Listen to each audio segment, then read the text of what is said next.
જગન્નાથપુરી એ જગ્યા જ્યાં દરેક ભક્તના હૃદયમાં ભક્તિનો સાગર ઉછળે છે.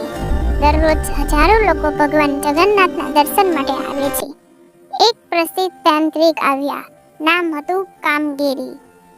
તેમણે કઠોર તપથી અનેક યોગ સિદ્ધિઓ મેળવી હતી. કામગીરીએ મનમાં વિચાર્યું, હવે હું ભારતના બધા તીર્થ જઈશ, પણ યાત્રા પૂર્ણ ત્યારે જ કરું જ્યારે ભગવાન જગન્નાથના દર્શન કરીશ. તેમણે પુરી પહોંચી માર્કંડેય તળાવમાં સ્નાન કર્યું અને મનમાં આનંદ સાથે શ્રી મંદિર તરફ વધ્યા. પણ અચાનક મંદિરમાં વિશાળ દ્વાર બંધ. કામગીરી આશ્ચર્યમાં, અરે દ્વાર કેમ બંધ છે? એક પૂજારી બોલ્યા, બાબા, ભગવાન અસ્વસ્થ છે, 15 દિવસ સુધી કોઈ દર્શન નહીં. કામગીરીને આ વાત વિશ્વાસ ન આવી. તેમણે ગુસ્સાથી કહ્યું, ભગવાન કેવી રીતે બીમાર થઈ શકે? તમે બધા ખોટી માન્યતા રાખો છો.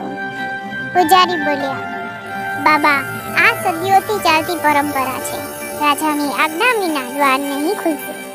પણ કામગીરી મનમાં નક્કી કરી લીધું, હું રાજાને મળીશ.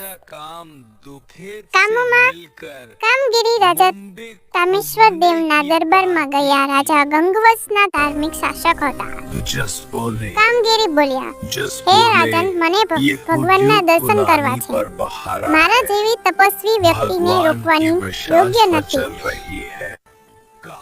રાજા બોલ્યા, આ પરંપરા તોડવી મારાથી શક્ય નથી બાબા. કામગીરી બોલ્યા, હું સાબિત કરીશ કે અંદર કંઈ નથી. તેઓ એક વિશાળ વૃક્ષ સાથે પાસે ગયા અને અચાનક આકાશમાં ઉડી ગયા. રાજા બોલ્યા, અરે, આ તો ચમત્કાર છે. ચાલો હું પણ પુરી જઈને જોઉં. અને ઘોડા પર સવાર થઈ પુરી દિશામાં દોડ્યા. મંદિર પાસે પહોંચીને કામગીરીને મધમાખીનું રૂપ ધારણ કર્યું અને દ્વાર છિદ્રમાંથી અંદર પ્રવેશ્યા. અંદર તેણે જોયું એક અદ્ભુત કમળ. તેમાં બેઠી હતી એક દિવ્ય દેવી. કામગીરી મધમાખી તરીકે કમળમાં ઘૂસ્યા અને તરત જ પંખુડીઓ બંધ થઈ ગઈ. તેઓ ફસાયા. શ્વાસ ધીમો થવા લાગ્યો. ત્યારે તેમણે ભગવાન શિવ અને ભગવાન જગન્નાથને યાદ કર્યા. પ્રભુ, મારી ભૂલ માફ કરજો. અને તરત જ કમળ ખુલ્યું. તેઓ બહાર આવ્યા, થાકી ગયા અને મનમાં વિચાર્યું, હું કેટલી મોટી ભૂલ કરી.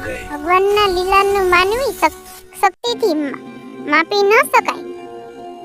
હવે તેમને દ્રશ્ય થઈને અંદર પ્રવેશ કર્યો અને અંદર 8 દિશાઓ 8 દેવીઓ ઊભી હતી. તેમને શરીર પરથી તેજસ્વી પ્રકાશ નીકળ્યો.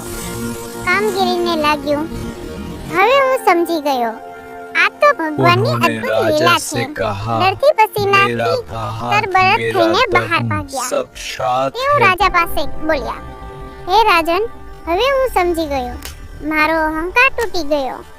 હું હવે પુરીમાં રહીને ભગવાનની સેવા કરીશ. કામગીરીએ પુરીમાં નાનકડું મઠ, જ્યાં તેમણે કામેશ્વર મહાદેવ સ્થિત કર્યા, જે આજ સુધી મઠની અસ્તિત્વમાં છે. આ વાર્તા શીખવે છે કે ભગવાનની સમક્ષ અહંકારનું કોઈ સ્થાન નથી. સાચો ભક્તિ અને સમર્પણથી સાચી શક્તિ છે. તો કમેન્ટમાં જય જગન્નાથ અને જય મહાદેવ લખવાનું ભૂલતા નહીં. નમસ્કાર.